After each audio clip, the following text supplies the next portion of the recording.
Dear student, मैं मनोज वर्मा आप सभी का स्वागत करता हूं प्रतिज्ञा क्लासेस के ऑनलाइन यूट्यूब चैनल में।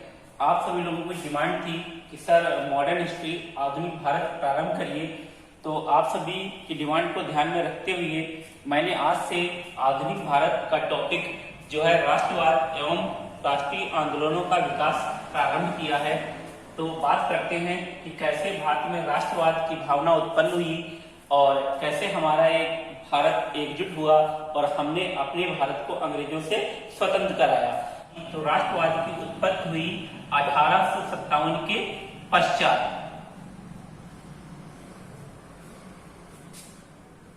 1857 की क्रांति के बाद हम भारतीयों के मन में राष्ट्रवाद की भावना उत्पन्न हुई। अगर बात करें 1857 की क्रांति की, तो ये पहला अवसर था जब भारतीयों ने अंग्रेजों के विरुद्ध बगावत की थी और अधिकांश विद्वानों ने जब 1857 की क्रांति का विश्लेषण किया तो एक निष्कर्ष पर पहुंचे, क्योंकि जो ये क्रांति थी ये एक सैनिक क्रांति या सैनिक विद्रोह था। तो वीडी सावरकर ने इसे भारतीय स्वतंत्रता संग्राम का प्रथम स्वतंत्रता संग्राम बताया, जबकि एकमात्र व्यक्ति बेंजामिन डिज़राइल के अतिरिक्त किसी भी विद्वान ने इसे राष्ट्रीय की संज्ञा नहीं दी। और ये राष्ट्रीय थी भी नहीं, क्योंकि यह एक क्षेत्र विशेष में सिमट कर रह गई थी।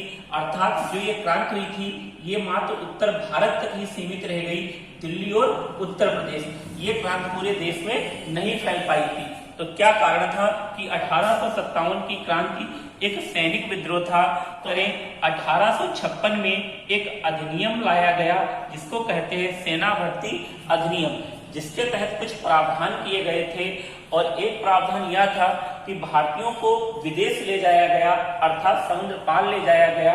और इस बात को लेकर भारतीयों ने विरोध किया, क्योंकि भारतीयों का मानना था कि समुद्र पार जाना धर्म के विरुद्ध है। अगर अगली बात करें तो सेना में एक बंदूक हुआ करती थी जिसका नाम था ब्राउन बेस बंदूक हटाकर एक नई बंदूक शामिल की गई थी जिसका नाम था इनफील्ड राइफल। और जो ये इनफील्ड राइफल थी इसमें जो कारतूस प्रयोग में ली गई उस पर गाय और सुअर की चर्बी चढ़ी थी। इस बात को लेकर सभी धर्मों के सैनिकों ने विरोध किया और इसका जो सबसे पहले विरोध किया वो बैरकपुर छावनी 34वीं रेजिमेंट के एक व्यक्ति थे, एक सैनिक थे, नाम था मंगल पांडे ने इसका विरोध किया और अपने सीनियर लेफ्टिनेंट जनरल बाघ की गोली मारकर हत्या कर दी, जिसके तहत इन्हें अप्रैल 1857 में फांसी की सजा दी गई। जैसे ही मंगल पांडे को फांसी की सजा दी गई, भारतीय सैनिकों में रोष फैल गया और भारतीय सैनिकों ने ब्रिटिश के विरुद्ध जगह जगह पर क्रांति की। लेकिन ब्रिटेन ने अर्थात अंग्रेजों ने बड़ी सफलतापूर्वक इस क्रांति का दमन कर दिया। इस क्रांति के दमन का एक कारण ये भी माना जाता है क्योंकि इसका कोई सफल नेतृत्व करता नहीं था। ये क्रांति एक निश्चित तारीख पर नहीं हुई थी, एक निश्चित जगह पर नहीं हुई थी। लेकिन अगर बात करें राष्ट्रीय आंदोलन की, राष्ट्रीय आंदोलनों का क्रम शुरू होता है 1885 में। 1885 में प्रारंभ हुआ और ये चला 1947 तक। तो अगर देखा जाए कि 1857 में जो क्रांति हुई वो पूरे भारत में नहीं हुई, लेकिन 1857 के बाद 1885 तक आते आते ऐसी क्या घटनाएं घटी कि जो 1885 के बाद क्रांति हुई या कोई घटना हुई उसका विरोध पूरे भारत में हुआ। तो अगर देखा जाए 1885 के बाद बंगाल विभाजन, जिसका विरोध पूरे भारत में हुआ, साइमन कमीशन, उसी का विरोध पूरे भारत में किया गया। जलियांवाला बाग हत्याकांड, उसका विरोध भी पूरे भारत में किया गया। तो क्या रीजन रहे कि 1857 की क्रांति पूरे भारत में नहीं थी और 1885 के बाद जो कुछ भी घटनाएं घटी उनका विरोध पूरे भारत में हुआ। तो इन्हीं 28 साल के में क्या ऐसी उथल पुथल हुई, क्या ऐसे कारण थे कि हम भारतीयों के मन में राष्ट्रवाद की भावना उत्पन्न हुई। तो आज उन्हीं कारकों पर हम चर्चा करेंगे जो राष्ट्रवाद अर्थात राष्ट्रीय भावना को उत्पन्न करने के कारक माने जाते हैं।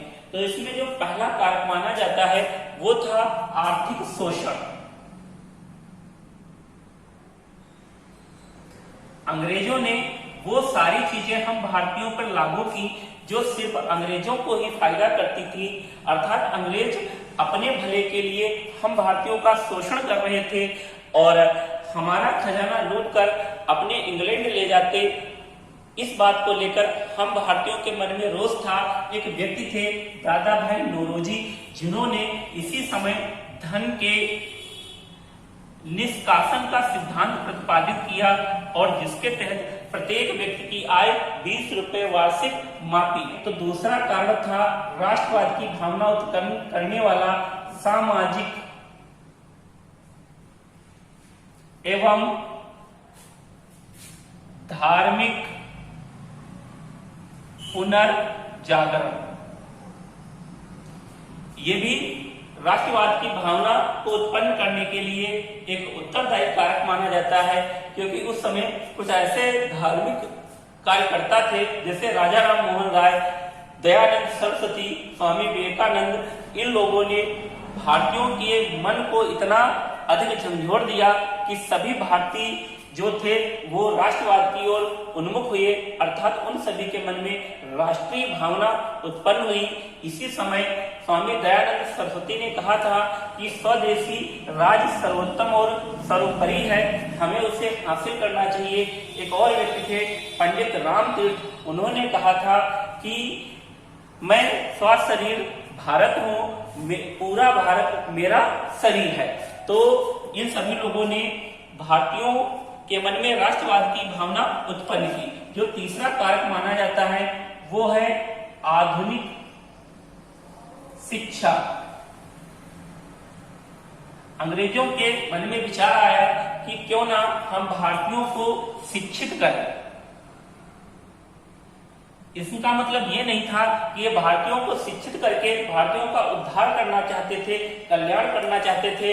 इनका मकसद ये था कि 1857 की जो क्रांति हुई थी उसमें ईस्ट इंडिया कंपनी की जड़ें हिल गई थी और ईस्ट इंडिया कंपनी का शासन समाप्त कर दिया गया और भारत पर सीधे ब्रिटिश राज का शासन रखा गया।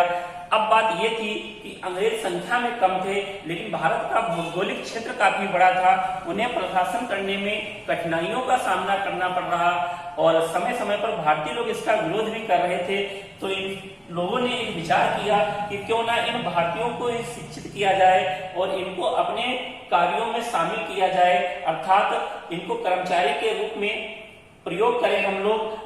तो बाबू, लिपिक, चपरासी, 3rd ग्रेड, 4th ईयर, ये नहीं कि इनको कलेक्टर बना दें, इसलिए नहीं शिक्षा प्रारंभ की। तो ये सभी विचार करके इन्होंने भारतीयों को शिक्षा देना प्रारंभ की और पूरे देश में लागू की शिक्षा। अब जैसे ही आधुनिक शिक्षा अर्थात अंग्रेजी शिक्षा का प्रचलन किया गया, हमारे देश के युवा लोगों ने इस शिक्षा को ग्रहण करने के लिए भारी रुचि अपनाई और जब शिक्षा ग्रहण कर रहे थे हमारे देश के युवा, तो शिक्षा में इन्हें दिया गया लोकतंत्र, अर्थात पढ़ाया गया लोकतंत्र। देश का युवा पढ़ रहा था लोकतंत्र और उसे मिल रहा था राजतंत्र। अब देश के युवा में एक भावना उत्पन्न हुई, क्योंकि वो पढ़ रहा था लोकतंत्र और उसे मिल रहा था राजतंत्र। और जो पढ़े लिखे लोग होते हैं उनकी मानसिक विचारधारा एक जैसी होती है, क्योंकि उसका कहना था कि यार ये लोकतंत्र अच्छा है, राजतंत्र बहुत बुरा है और हमें लोकतंत्र ही चाहिए, ना कि राजतंत्र।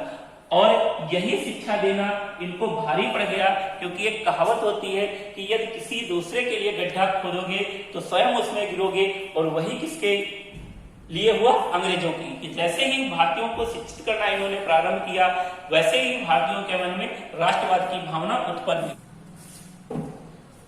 जो अगला बिंदु आता है वो है समाचार पत्रों का प्रकाशन।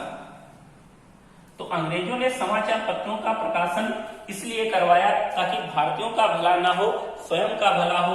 ये जो समाचार पत्र थे ये अंग्रेजी भाषा के समाचार पत्र थे और इनका प्रकाशन इसलिए करवाया कि अगर किसी भी क्षेत्र में ब्रिटिश प्रशासन अच्छी तरीके से नहीं चल रहा है तो उसे समाचार पत्र में निकाल दिया जाए और दूसरे क्षेत्र का अंग्रेज अपने यहाँ अपने प्रशासन को सही कर ले।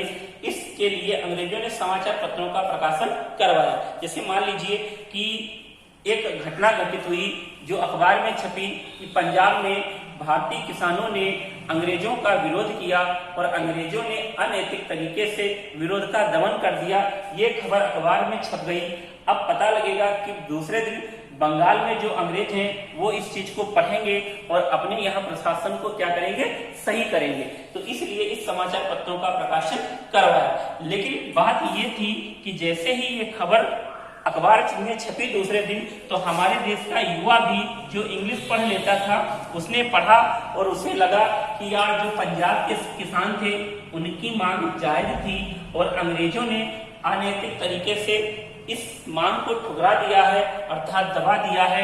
ये अंग्रेजों का शोषण है भारतीयों का।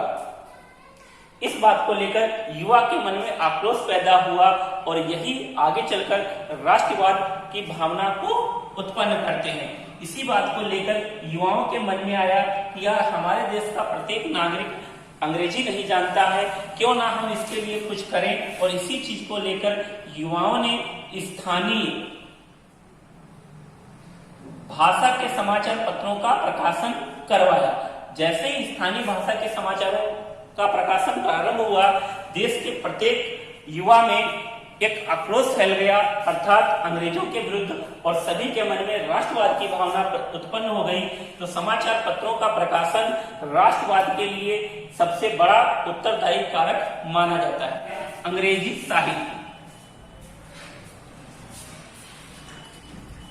अंग्रेजी साहित्य सदियों से एक उच्चतम क्वालिटी का साहित्य माना जाता है, क्योंकि जो अंग्रेजी साहित्यकार होते हैं वो स्वतंत्रता के धनी होते हैं और बहुत अच्छी चीजों का वर्णन करते हैं। और इसीलिए भारतीय ने जैसे ही अंग्रेजी साहित्य को पढ़ा, भारतीयों के मन में राष्ट्रवाद की भावना जागृत हुई। जो छठा कारण आता है प्रशासनिक एकता, क्योंकि अंग्रेजों में प्रशासनिक एकता थी और यह भी हम भारतीयों के लिए एक राष्ट्रवाद का कारण माना जाता है। और जो अगला बिंदु है वो नस्ल भेद, क्योंकि अंग्रेज हम भारतीयों के साथ नस्ल भेद की नीति अपनाते थे। उनका कहना था कि जो गोरे होते हैं वो कालों पर राज करने के लिए बने होते हैं।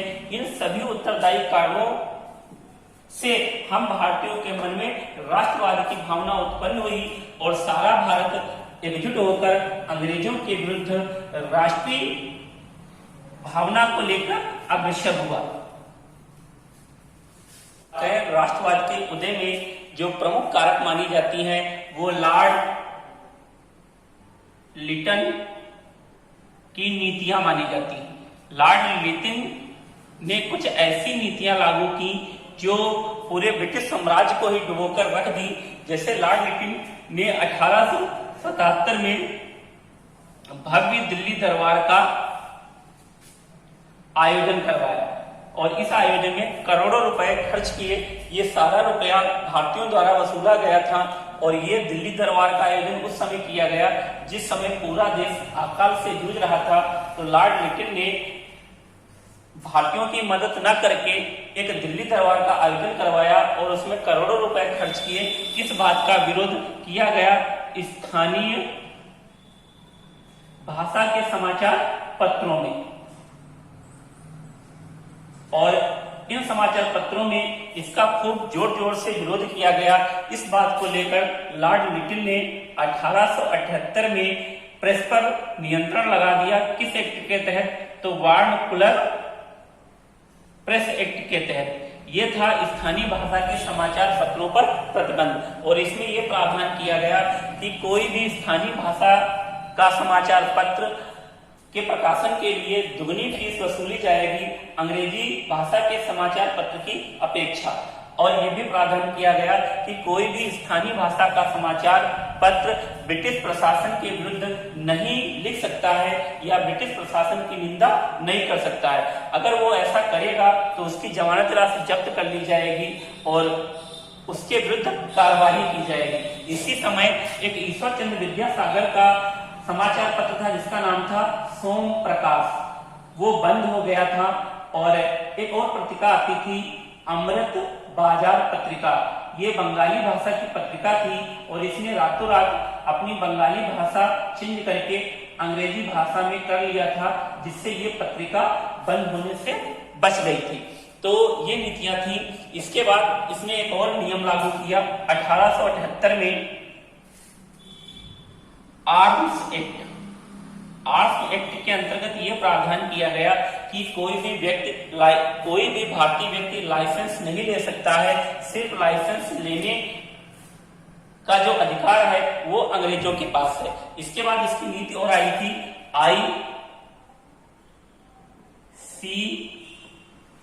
ICS परीक्षा, अर्थात इंडियन सिविल सर्विसेज परीक्षा। तो इसमें इसने ये प्रावधान किया कि इसमें बैठने की जो उम्र होती थी, आयु होती थी, वो 21 वर्ष थी और इसने इसे घटाकर 19 वर्ष कर दी। और ICS परीक्षा के लिए आप सभी लोगों को पता है कि स्नातक होना आवश्यक होता है, अर्थात इसने ऐसी चाल चली कि ICS परीक्षा की न्यूनतम आयु घटाकर 19 वर्ष कर दी और 19 वर्ष में कोई भी भारतीय जो व्यक्ति है वो स्नातक की डिग्री नहीं हासिल कर पाता है। जो स्नातक नहीं होगा वो ICS की परीक्षा में भाग नहीं ले सकता है। अर्थात इसका सीधा सीधा मतलब था कि किसी भी भारतीय को प्रशासनिक सेवाओं में न लेना। तो ये कुछ नीतियां थी जो राष्ट्रवाद की भावना की ओर उन्मुख करती हैं भारतीयों को। इसके बाद आता है लॉर्ड रिपन का काल। लॉर्ड रिपन का काल जो था भारतीयों के लिए उदारात्मक काल माना जाता है, लॉर्ड रिपन। तो ये लॉर्ड रिपन था, ये भारतीयों के लिए कुछ उदारात्मक व्यक्ति था और इसने एक बिल जारी किया था 1883 में, जिसे कहा गया इल्बर्ट बिल विवाद। तो क्या था इल्बर्ट बिल विवाद? इल्बर्ट बिल विवाद ने पूरे भारत को ही बदल कर रख दिया, क्योंकि इस समय यह प्रावधान था कि प्रेसिडेंसी के बाहर अगर किसी भी अंग्रेज अधिकारी पर मुकदमा चलेगा तो उसकी सुनवाई अंग्रेज न्यायाधीश करेगा। लेकिन में जो है लॉर्ड रिपन ने PC इल्बर्ट की अध्यक्षता में इसमें संशोधन किया और एक नियम यह बनाया कि प्रेसिडेंसी के बाहर अगर किसी अंग्रेज अधिकारी पर मुकदमा चलेगा तो उसकी सुनवाई भारतीय न्यायाधीश करेगा। और जैसे ही इसमें यह प्रावधान किया गया तो अंग्रेज व्यापारियों में हड़बड़ी मच गई कि यार अगर हमारी सुनवाई भारतीय न्यायाधीश करेगा तो वो दूध का दूध और पानी का पानी कर देगा और हमारी चोरी पकड़ी जाएगी। इस बात को लेकर अंग्रेज व्यापारियों में रोष फैल गया। सूरत के कुछ व्यापारी एंग्लो इंडियन डिफेंस नामक एक यूनियन बनाकर लगभग 15 दिन तक धरना दे देते हैं लॉर्ड रिपन के कार्यालय के सामने। और 15 दिन के धरने के बाद लॉर्ड रिपन को इनके सामने झुकना पड़ा और अपने इल्बर्ट बिल में थोड़ा सा परिवर्तन करना पड़ा। और जैसे ही इन्होंने थोड़ा सा परिवर्तन कर दिया, वह परिवर्तन बिल्कुल इल्बर्ट बिल के स्वरूप को ही बदल कर रख देता है। इसमें ये इन्होंने संशोधन किया कि प्रेसिडेंसी के बाहर यदि किसी अंग्रेज अधिकारी पर मुकदमा चलता है तो उसकी सुनवाई भारतीय न्यायाधीश करेगा, लेकिन यदि कोई भी अंग्रेज व्यापारी उस फैसले से संतुष्ट नहीं है तो वो जूरी की मांग कर सकता है। और जैसे ही ये बात इसमें रखी गई तुरंत पूरा बिल ही बदल गया, क्योंकि जूरी का मतलब ये था कि अगर कोई भी अंग्रेज जूरी की मांग करेगा तो जूरी में होंगे अंग्रेज न्यायाधीश और फैसला 2-1 से अंग्रेज के पक्ष में चला जाएगा, अर्थात अंग्रेज जीत जाएगा। और जैसे ही ये चीज जिस दिन लागू की गई, हमारे भारतीयों के मन में एक लहर सी दौड़ गई कि यार मात्र 50-60 सूरत के व्यापारी जब लॉर्ड रिपन को झुका सकते हैं तो हम 40-42 लाख युवा लोग अंग्रेजों को भारत से भगा सकते हैं। और यही घटना थी जिसने भारतीयों को सबसे ज्यादा जो है राष्ट्रवाद की ओर उन्मुख कर दिया और प्रत्येक भारतीय के मन में राष्ट्रवाद की भावना उत्पन्न हो गई और भारतीय राष्ट्रवाद की ओर उन्मुख हो गए। तो ये थे राष्ट्रवाद के प्रमुख कारक जिस जिसके कारण हम भारतीयों के मन में राष्ट्रवाद की भावना उत्पन्न हुई और सारा देश एकजुट हुआ और राष्ट्रीय आंदोलन की ओर उन्मुख हुआ और एक दिन अंग्रेजों को भारत से भगा दिया और भारत को आजाद कराया गया, अखंड भारत का निर्माण किया गया। तो अब इसके बाद अगले टॉपिक में हमारा रहेगा राष्ट्रीय आंदोलन, कांग्रेस का गठन और फिर निरंतर चलता रहेगा। तो आप सभी लोग हमारे चैनल को सब्सक्राइब करिए और अगर वीडियो अच्छा लगा हो तो वीडियो के अंत में कमेंट अवश्य करिए।